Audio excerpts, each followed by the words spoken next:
Hi, Dr. Ron here again for part two of creating so we're creating a project with .NET Core with a specific data model that we've been using, and this is part two. So part one should be a link here, but we've already created the model, we've already created the pages. So that part was part one. Now, this is not, when you do this, it's not connected to a database. And so to connect it to a database, and if you're following the Microsoft tutorial, there are some issues with the tutorial that you'll have to work your way through, but I'm going to help you through those.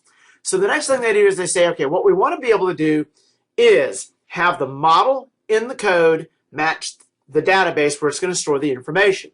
And if you're in Visual Studio, it should have a local version of a database running so that you've got you can run like either SQL Server Lite or something like that that can store the data. So what they tell you to do is say, okay, let's do it. Add the migration. Now, migration is going to allow you to migrate back and forth between the database and the code. And it works, but it's going to give you an error message that says that more than one DB context was found, so you need to specify which one to use. And so let's go through and actually see how you need to deal with that. So the real command, whoops, I got to go back to the real command. Let's see. The real way that you need to do this is to actually use add migration, then give the name of the migration in the sample that they give you uses the word initial create, and that's fine. We can use initial create, but now you've actually had to specify the context that you're pulling that from. Now, what do we mean by specify the context? So in our project here, we've actually got two contexts. We have application DB context and Grief Heroes context. Grief Heroes is the name of the project. And I created the Grief Heroes context so that there was an actual separate context where the models that we're building, the data models that we're building, live, and the pages that are attached to those data models actually have something that defines what they are. Now, I'm probably going to put all of these, all of my different, my DB sets, which my database sets are going to be basically the tables in the database, which are also going to correspond with tables, with models in the code. But the model is just a class that contains all the pieces of data that correspond one-to-one back to the database. So in other words, you're going to have the database here, the code here, and they need to be able to communicate with each other to store, retrieve, delete, do all those things that you want to do with the data. And to define that, you have to have the context, which is the Grief, in our case, is the Grief Heroes context, which inherits from DB context, which defines where it is and what it is. Now, the what it is itself is also another layer where you've actually got the model, which is the actual listing of all the data. Wow, there's a whole lot of steps here, but they do all fit together. So when you're adding a migration to now connect it to the database, you need to use in this case, the dash context and specify the context that you have, that you've created. And when you update the database, you also need to do the same thing. Update database dash context, and then the context that you're doing. And what it's going to do is it's going to start running through, and if you look into all the information that it gives you, and it's going to show you some potential warning messages.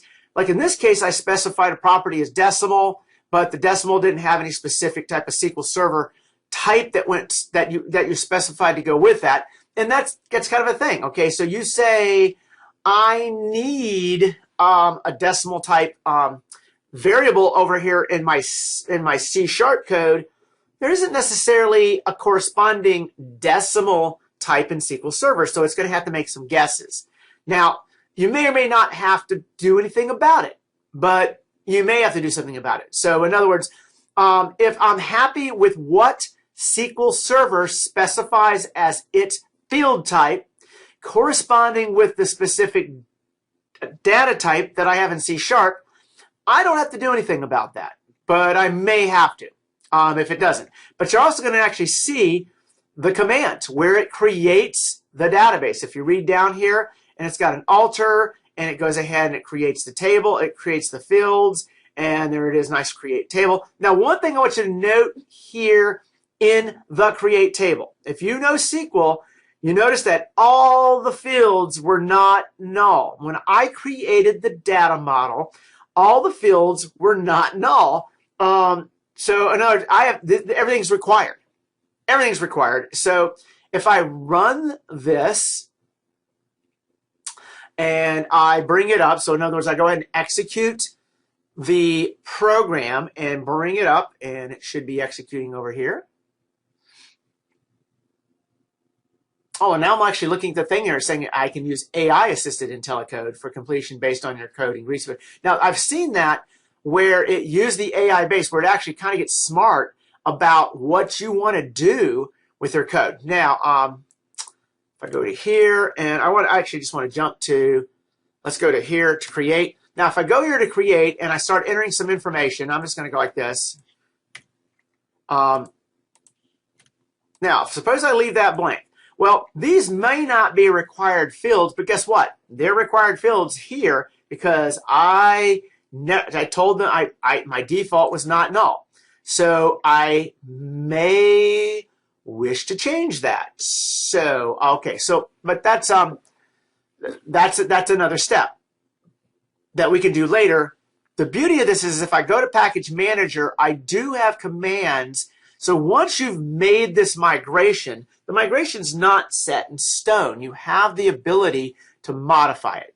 But let's go over the architecture right now and put all that type of information into another lecture. Okay, so now we know that we've created a data model, which is the data fields that I need the user to enter.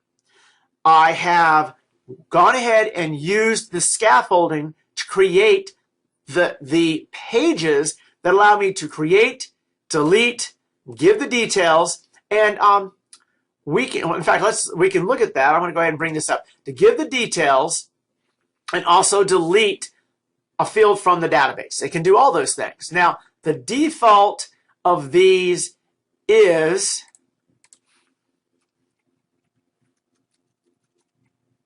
let's see.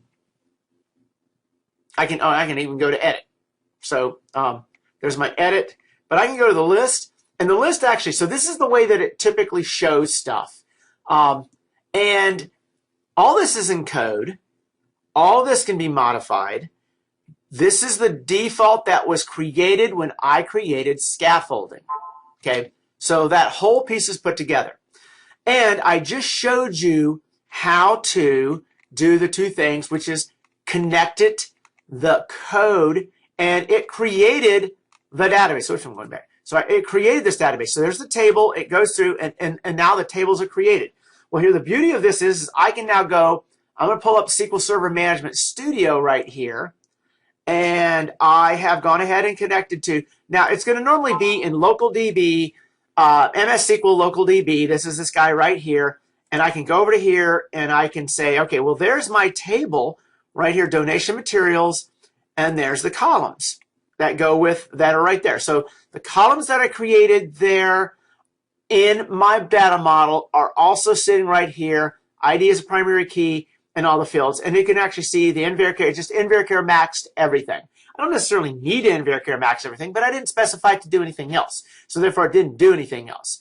So my migration occurred. Now, one of the other things that it does is it does keep track of the migration history. So we can do a select on this, and you can actually see the migrations that have occurred right here, because I can specifically change the, there's my initial create. Okay, I can specifically make changes, and once I make those changes, I can update the database. And it supposedly does not have any issues with getting the data out and putting the data back into the database. Now, I haven't tested that hard where I've actually entered some like massive field, and then I've turned around and specified that it's not an nvarchar max, it's an nvarchar 5. And the thing is, if it tries to migrate that thing back in, was probably not going to fit. So let's go ahead and take SQL Server Management Studio back over here to the side, and let's look a little bit at some more of the architecture that we've got right here. So the pieces that we've got, the Grief Heroes context, which defines, okay, this I want to see if I can pull it over here so you can see a little bit better. Defines the DB set, which in this case will match the model of, and the model, let's go to the model, donation materials, which defines the fields, which also are in the database. Here it is in C#. You just saw it in the database, same fields. This is also the connection string that goes with where you get the data from, the table that it comes from. All right, so bye-bye. Let's go ahead and pull this guy back down out of here. Oh, by the way, there's the code for the create, to do the create, and I wanted to show you the, if we come down here, also the, this is like, where is stuff? The app settings actually has the connection strings. To connect from a piece of code to a database, you have a connection string. Thing is, if you needed to get into, if you're using SQL Server Management Studio and you needed to get into the database from SQL Server Management Studio, well, that would be what you would log in as, and I have it set up for local authentication, so it would just basically be authenticating off of the machine itself. So that's something that's good to know where it is. And I think all the other pieces we've put together. Now, what we're going to do in the next example, so I have, let's go through everything I've done. I've created a project. I have already defined a data model for my project. This is a .NET Core project. This is using MVC. I created a models directory to put my data model in. I put in one data model called donation materials that I actually typed all this in. These are the fields that I wanted. Okay. Then I used scaffolding, which I went through the errors. This is in version in my first video, and I built all the create, delete, details, edit, and index. So those are built.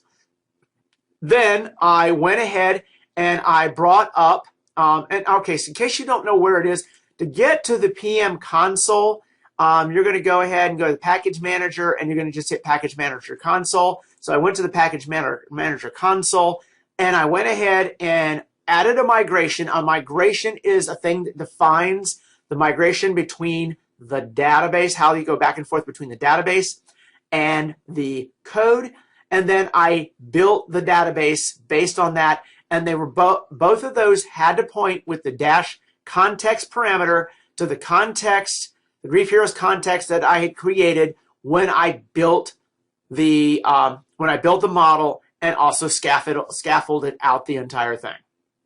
So that is where we're at right now in part 2.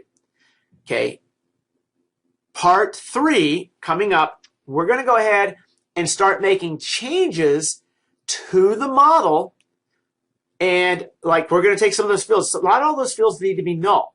So we're going to make changes to some of those fields. I'm not going to change the name, but I'm going to make some of them nullable. And hopefully in part 3 we'll have enough time. I try to keep these to 15 minutes. And part 3 we'll have enough time to go ahead and put in a second model that has dependencies. In other words, what I'm talking about in the database is foreign keys or dependencies that in the code. So that is part 2, and hopefully that was useful to you. Thanks. Bye.